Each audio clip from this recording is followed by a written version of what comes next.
Halo semuanya, selamat datang di podcast Apa Iya? Sekarang tuh sudah setara ya. Aku nggak mau. Kenapa? Kayak apa ya? Egoku kena banget sih itu. Sentil kan mas? Sentil. Sentil dong. Sentil banget. Suaminya nonton. Wah. Wah. Boleh ini enggak? Boleh apa? Ketika aku gajinya cuma UMR doang, Menurut kamu pemimpin perempuan tuh nggak banyak pengalaman gitu. Oke, di episode kali ini kita akan membahas topik yang mungkin sering kita dengar tapi jarang kita pertanyakan lebih dalam, yaitu tentang kesetaraan gender dan karir perempuan di Indonesia. Aku Reva, ditemani partner host aku. Anda. Oke. Nah, hari ini kita tuh hadir narasumber nih teman-teman. Mungkin narasumber kita boleh perkenalkan diri dulu nih, dari Haris deh, coba. ya perkenalan nama saya Haris. Jadi saya sebenarnya itu teman sekelas dia, jadi bahan objek percobaan buat juga. Oke, mungkin lanjut. Aku Bianca sebagai istrinya Haris. Oke, lanjut. Aku Andro sebagai objek. Objek ya. Halo, saya Ulfa. Aku di sini membawa suara dari kakakku yang saat ini berperan sebagai ibu rumah tangga sekaligus working mom. Oke. Nah, sebelum kita mulai nih, aku mau lempar pertanyaan sederhana dulu nih. Menurut kalian, perempuan di Indonesia saat ini itu udah setara belum di dunia kerja? Dari Andrew dulu nih. Kalau dari aku sih, menurut aku udah. Kenapa? Karena mama aku tuh pekerja juga di swasta. Jadi dia tuh ya menurutku udah sesuai sih. Tapi sebelum kita berdebat soal setara atau tidak, aku mau kasih sedikit data nih. Menurut data BPS, tingkat partisipasi angkatan kerja perempuan itu berada di sekitar 56%, sedangkan laki-laki itu di atas 84%. Nah, sekarang aku mau kalian itu buka notes di HP kalian masing-masing. Jadi menurut teman-teman itu, kenapa sih angka partisipasi kerja perempuan itu lebih rendah? Apakah karena perempuan itu memang memilih untuk tidak bekerja, atau karena ada keadaan dan lingkungan yang membuat mereka itu lebih sulit untuk bekerja? Coba ditulis dulu, itu merupakan pilihan atau keadaan. Udah? Oke, 1, 2, 3, boleh diangkat. Itu apa? Keadaan itu keadaan. Mbak, bisa dijelasin kenapa tuh Alfa? Kalau di posisi kakak aku sih karena kakak aku kerja tuh soalnya suaminya ini tidak mau menjalankan kewajibannya sebagai kepala rumah tangga seperti itu.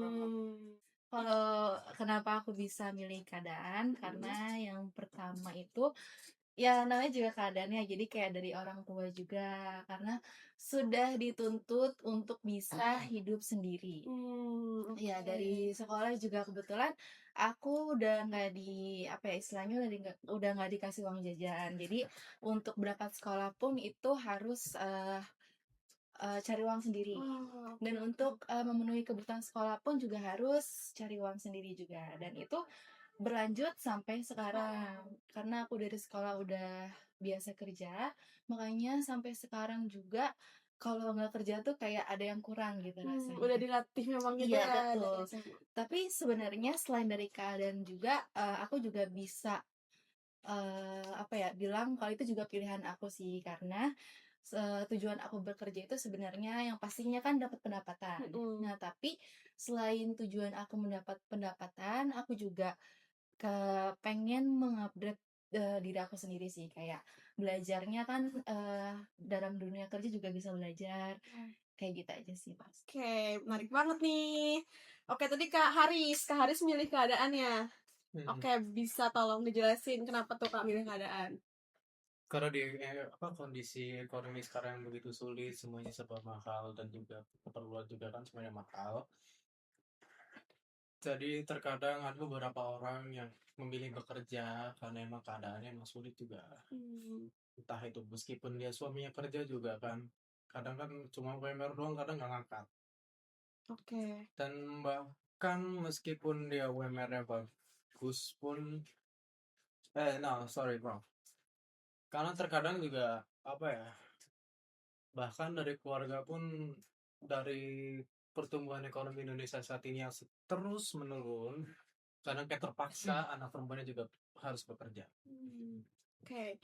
Gimana kalau Kak Andro? Kak Andro tadi milih keadaan juga ya? Ya, Kenapa tuh Kak? karena kayak gimana ya, bahkan kalau udah suami istri pun kerja pun itu nggak bakal apa, ada yang nggak nutup juga kan buat kayak bahan pokok semua itu. Jadi kayak ya emang udah keadaan aja harus bekerja di zaman sekarang. Ya benar banget, benar. Nah, kalau kita lihat secara hukum nih, sebenarnya kan negara kita tuh udah memberikan hak yang sama ya. Di pasal 27 Undang-Undang Dasar itu disebutin kan bahwa setiap warga negara itu berhak memperoleh pekerjaan dan kehidupan yang layak. Artinya, secara konstitusi itu, perempuan dan laki-laki itu punya hak yang sama untuk bekerja dan mengembangkan karirnya.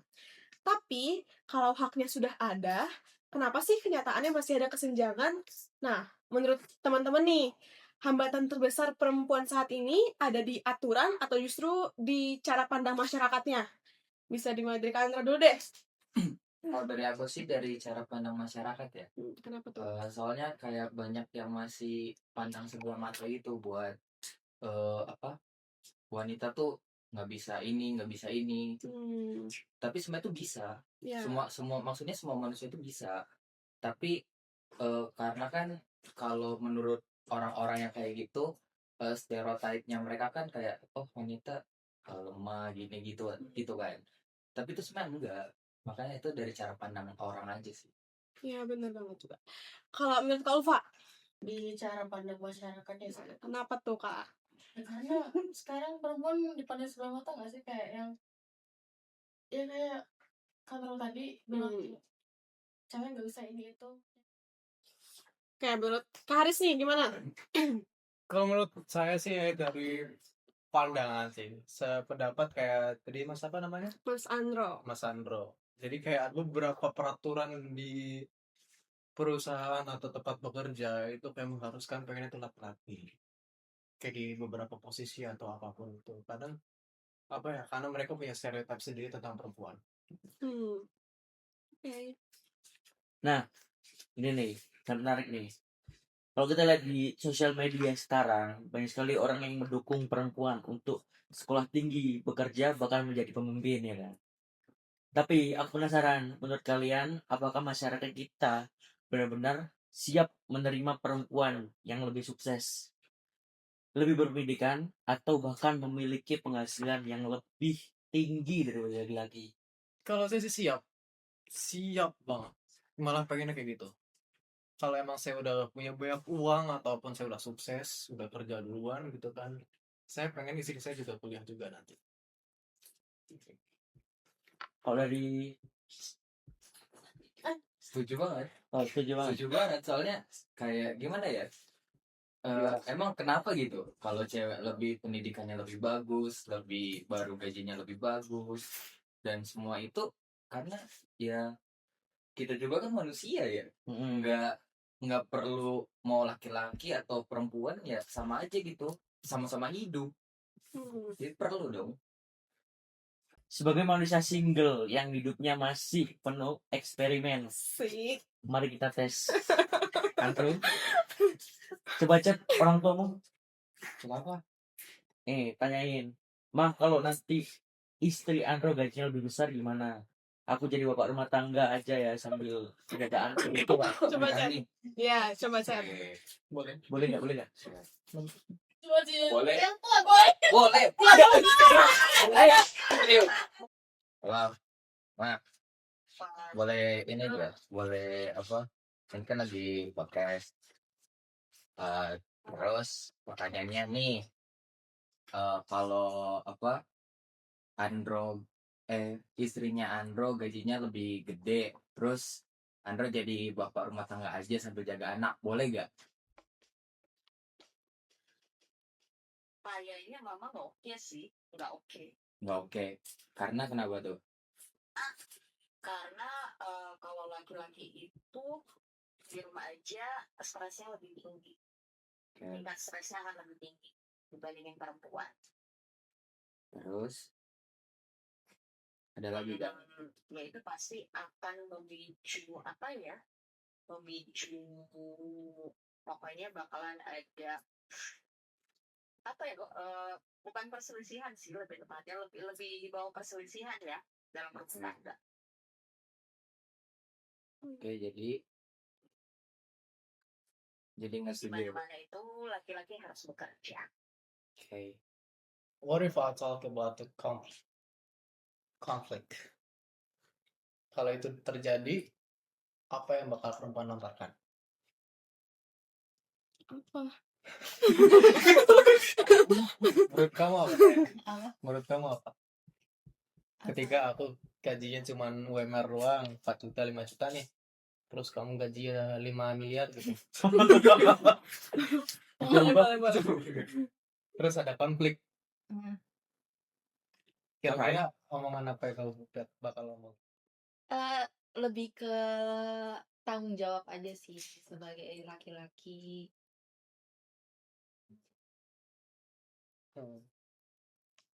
Terus apa? Terus juga dalam faktor pendukung dari mamahnya Andro tadi, tingkat stresnya tuh bakal lebih tinggi. Tuntutan bagi laki-laki itu lebih tinggi lagi, dimana dia harus mengejar banyak hal, terutama untuk pasangannya dia itu sendiri yang gajinya kan 5 miliar, sedangkan aku UMR. Gimana tuh stresnya? Kalau perempuan memiliki hak yang sama untuk berkarir, kenapa setelah menikah dan memiliki anak justru karir perempuan yang paling sering terdampak? Kenapa? Karena apa ya? Kalau kebanyakan orang itu tuh karena tuntutan kan dia punya anak harus menyusui dan lain-lain kan. Tapi sebenarnya tuh apa ya? Pasti ada alternatifnya juga. Misalkan ya kalau misalkan punya bayi atau apa yang masih menyusui itu kan bisa dipamping atau gimana dulu kan sebelum pergi kerja. Sebenarnya banyak caranya, tetapi kebanyakan orang tuh langsung mikir istrinya ya udahlah nggak usah kerja, nggak bisa ini juga apa lebih urus anak aja, urus rumah tangga aja gitu. Tapi sebenarnya itu nggak oke banget sih menurut aku. Kalau masih ada alternatifnya, coba alternatifnya dulu. Tadi kan pertanyaan juga sempat disinggung kalau sebenarnya kita itu sudah dapat hak yang setara ya untuk dalam pekerjaan antara laki-laki dan wanita. Cuma terkadang itu ada yang namanya aturan-aturan yang tidak tertulis seperti pandangan masyarakat terhadap sekitarnya. Kalau dari zaman dulu juga nih ya, kebanyakan mempunyai stigma kalau perempuan itu harus full time menjaga anak setelah melahirkan, atau juga anaknya nanti berkembangnya tidak baik kalau misal tidak dijaga dengan ibunya atau segala macam kayak gitu ya. Nah, stigma itu nantinya hingga saat ini melahirkan budaya yang memandang kalau wanita itu apa ya, kodratnya itu jangan melebihi dari laki-laki. Kayak gitu sih. Makanya tapi kalau menurut aku sendiri sih sekarang ini udah mulai ditinggalkan ya budaya seperti itu. Tapi ya masih ada beberapa juga yang masih menjalankan budaya seperti itu, dan juga masih beberapa juga karena di Indonesia ini kan termasuknya pulaunya itu sangat banyak ya. Jadi kadang itu di kota-kota di perdesaan atau di perkampungan itu masih kental dengan budaya yang seperti itu gitu. Jadi belum merata aja sih. Kalau misalnya untuk yang tadi disetarakan haknya untuk bekerja, mungkin itu sudah terdampaknya di bagian perkotaan itu ya. Tapi kalau untuk di perkampungan atau di perdesaan itu masih belum terjangkau sampai situ. Nah, sekarang aku mau kasih satu skenario nih. Misalnya, teman-teman tuh lagi nyari pekerjaan. Terus ada 2 perusahaan nih. Perusahaan A itu dipimpin sama perempuan, terus perusahaan B itu dipimpin sama laki-laki. Kalian lebih milih yang mana nih? Dari Ulfa dulu deh, boleh. Pemimpin laki-laki dong. Kenapa tuh? Karena emang apa ya? Gak cerewet. Iya sih. Berarti menurut Kak Ulfa, pemimpin perempuan tuh nggak banyak pengalaman gitu. Baik sih, tapi kan seperti dari cowok sih. Oh gitu. Oke. Kalau menurut Kandro gimana? Pilih perusahaan A atau B? Kalau aku lebih milih ininya sih, lebih apa ya, nggak mandang gender sih kalau jadi pemimpinnya ya. Jadi mau perempuan atau laki-laki, asalkan dia emang bener-bener kompeten dan dia juga banyak pengalaman, ya it's okay. Aku juga maksudnya kalau kalau cara memimpinnya bagus, ya itu kan bagus, mau itu cowok mau itu cewek. Oke. Nah, tapi ya ada satu hal nih yang menarik banget kalau kita pikir-pikir. Kenapa sih setiap kali kita dengar frasa pemimpin perempuan atau pemimpin laki-laki, yang pertama kali keserot di otak kita tuh justru gendernya? Kenapa nggak skillnya, pengalamannya, atau kompetensinya? Coba Kak. Perbedaan yang paling spesifik dari perempuan dari laki-laki itu sebenarnya ada dari, kalau yang aku lihat dan aku alami ya, dari hormonnya. Kalau dari perempuan sendiri, dia tuh punya hormon yang dominan yang namanya estrogen. Estrogen. Hormon apa tuh Kak? Hormon apa itu? Hormon yang cuma yang dominan di perempuan. Iya. Oke. Ya, terus juga kalau laki-laki dia dominan hormonnya Testosteron. testosteron. Nah, yang dimaksud di sini itu, jadi kalau untuk perempuan itu dia lebih tidak stabil ya. Ini bukan menyamaratakan, cuma kalau kita bicara tentang apa ya, tentang apa? Tentang basic dari Gimana apa sih mengatur? perempuan, perbedaan gender laki-laki dan perempuan itu ya seperti itu. Dan sedangkan laki-laki itu dia itu untuk hormonnya itu lebih stabil. Oke. Jadi untuk menghandle masalah-masalah yang lebih berat, biasanya laki-laki itu lebih cenderung stabil dibandingkan dengan perempuan. Gitu aja sih paling perbedaan. Oke, kita dapat banyak ilmu baru lagi ya ini teman-teman dari jawabannya Kak Bianca. Ya. Oke.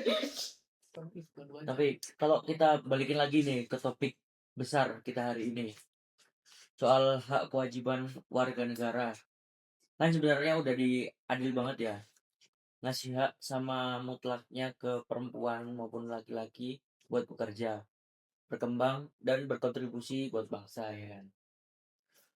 Even itu emang masih salah di pola pikir dan pandang kitanya juga sebagai masyarakat sih.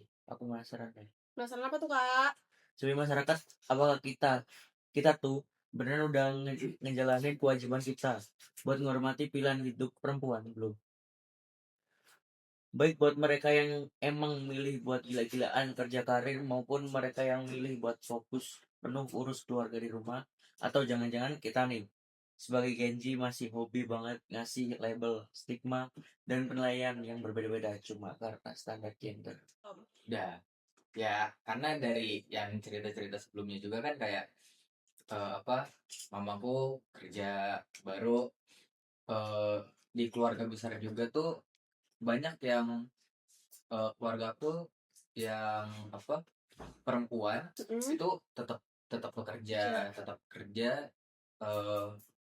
dan kalau ada yang ibu rumah tangga pun ya nggak apa-apa, karena kan itu emang pilihan juga kan. Oke. Kalau saya sih mendukung sepenuhnya sih, dia mau ngapain, kayak istri saya mau ngapain, dia misal mau kerja saya dukung, mau di rumah juga nggak apa-apa. Support apa ya namanya? Apa sih namanya itu? Sistem. Ya. Support system. Oke, aku Arga dan kita semua pamit. Let's check out. Boleh nggak aku pamit juga? Oh boleh. Ulang. Saya boleh pamit juga nggak? Oh ya udah pamit semua. Oke. Oke, aku Arga dan Aku Reva. Dan kita semua pamit. Contohnya tuh kayak tadi yang kayak perempuan.